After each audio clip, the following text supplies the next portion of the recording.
Hello friend, welcome to my channel. Friend से सामने आप देख रहे हैं एग्लोनिमा का प्लांट। फ्रेंड, जैसा कि मैं कई वीडियो में आपसे शेयर कर चुकी हूँ कि गर्मी जब बहुत तेज़ पड़ी थी तो मेरे बहुत सारे पौधे सूख गए थे और उसमें सबसे प्यारा पौधा मेरा ये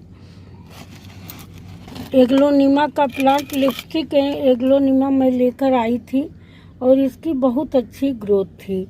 जबकि इनको मैंने शेडेड एरिया में रखा था, लेकिन शेड में रखने से धूप से तो मैंने बचा लिया, लेकिन उस समय इतनी गर्म हवाएं चल रही थी कि उन गर्म हवाओं से मैं अपने प्लांट को पूर्णतया नहीं बचा सकी।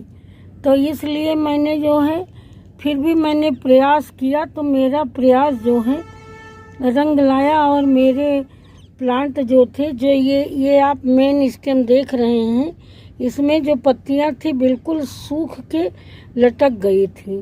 तो मैंने उनको क्या किया कि यहाँ से कट कर दिया। कट करके मैंने इनको ढक के शेड में तो रखा ही, इनको मैंने ढक दिया।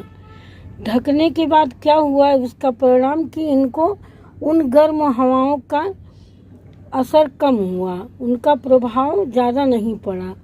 तो धीरे धीरे करके जब इधर मौसम सही हुआ तो हमारे इसमें इतनी अच्छी ग्रोथ हो गई कि हर उसमें देखिए दो ग्रोथ हुई। एक ये है और एक साइड में छोटा सा मैं आपको दिखाऊं, ये दिख रहा है, ये छोटा सा, सब में दो ग्रोथ आई है।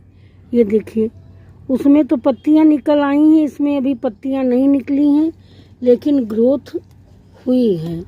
ये देखिए, ये एक ही प्लांट था, मैंने डिवाइड करके 3 बनाया था और तीनों बहुत ही हेल्दी और खूबसूरत थे। अब इस स्टेज में मुझे इनकी ग्रोथ जल्दी लेनी है और इनको मैं कैसे ग्रोथ पर लाऊं कि मेरी खूब बढ़िया मेरा प्लांट पत्तियों से भर जाए और उसी तरह से खूबसूरती फिर लौट आए। एग्लोनिमा, ये लिपस्टिक एग्लोनिमा है। इनकी पत्तियां बहुत ही खूबसूरत होती हैं, किनारे किनारे पिंक कलर का बॉर्डर और ग्रीन शेड में दोनों का कॉम्बिनेशन इतना ब्यूटीफुल लगता है। वैसे भी ये प्लांट बहुत महंगे मिलते हैं, मुझे बताने की ज़रूरत नहीं है, हमारे सारे गार्डनर भाई बहनों को ये पता है।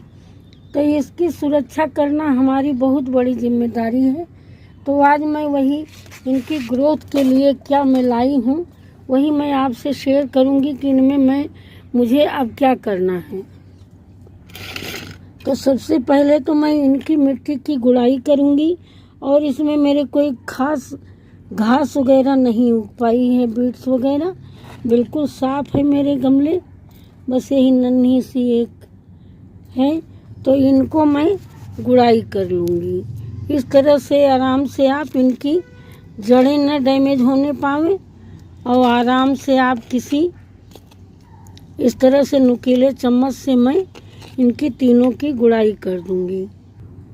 देखिए फ्रेंड, तीनों गमलों की मैंने गुड़ाई कर दी। गुड़ाई करने से लाभ होगा कि मिट्टी भुरभुरी हो जाएगी और जड़ों को ऑक्सीजन मिलेगा। मिट्टी पोरस हो जाएगी तो जड़ों में ऑक्सीजन पहुंचेगा। अब इसमें मैं डालने के लिए क्या लाई हूँ, इनको नाइट्रोजन की ज़रूरत होती है जो कि हमारे पौधे की ग्रोथ को बढ़ाएगी, और उसके लिए मैं ये वर्मी कंपोस्ट लाई हूँ और ये मैं नीम खली लाई हूँ, जिससे कि इसमें कोई फंगस और कीट पतंगों का असर ना हो। ये एंटीबायोसेप्टिक होती है और नीम की खली वैसे भी बहुत फ़ायदेमंद होती है, इसमें भी नाइट्रोजन फास्फोरस सब पाया जाता है। इसको मैं एक में मिक्स कर लूँगी और थोड़ी सी मैं ये चाय पत्ती लाई हूँ।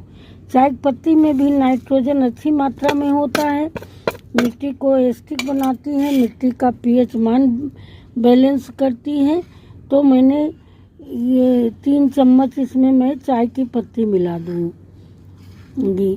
अब इसी को मैं एक एक मुट्ठी अपने तीनों गमले में डालूँगी, तो मेरे पौधों को नाइट्रोजन मिलेगा, फास्फोरस मिलेगा और इसको मिट्टी एसिडिक होगी, जिससे कि इसका पीएच मान बढ़िया होगा। एक एक मुट्ठी मैं तीनों गमले में डाल दूंगी इस तरह से, और डाल के उसको पूरा मैं मिक्स कर दूंगी मिट्टी में। हमेशा जब खाद डालें, फर्टिलाइज़र डालें, तो उसको मिट्टी में मिक्स ज़रूर कर दें, क्योंकि नहीं तो ऊपर ही रह जाएगा। जब हम पानी डालेंगे तो ऊपर ही जमा रह जाएगा, मेरे मिट्टी में जड़ों तक नहीं पहुंचेगा। इस तरह से मैंने डाल दिया और इसको मैं मिक्स कर दूंगी इसमें।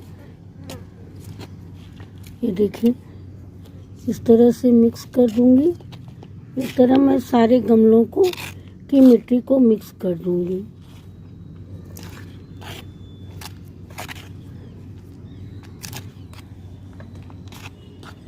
सारा मिक्स कर दिया।